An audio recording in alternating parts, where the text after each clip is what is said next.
আব্দুল আলিম উপস্থিত আছেন মাছগাঁও ইউনিয়ন বিএনপির সাধারণ সম্পাদক আব্দুল হান্নান, যুগ্ম আহ্বায়ক লোকমান মাস্টার, উপস্থিত আছেন সাবেক ছাত্র দলের সভাপতি কুরবান আলী, যুব দলের সাধারণ সম্পাদক বন্দোবর বকুল সহ অসংখ্য নেতৃবৃন্দ এখানে উপস্থিত আছেন।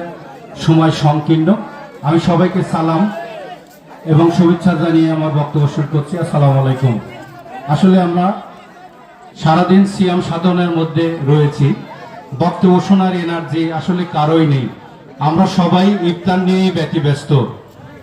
আসলে এই পবিত্র এই মাসটি সবচাইতে গুরুত্বপূর্ণ এবং সম্মানিত একটি মাস, সিয়াম এবং সাধনার এবং তাকওয়ার মাস, মানব জীবনের আত্মশুদ্ধির একটি মাস এই পবিত্র রমজান। এই রমজান গুরুত্ব বহন করে বেশ কয়েকটি কারণে। তার মধ্যে পবিত্র কোরআন শরীফ নাজিল হয় এই পবিত্র রমজান মাসে। হাজার বছরের শ্রেষ্ঠ মাস লাইলাতুল কদর এই মাস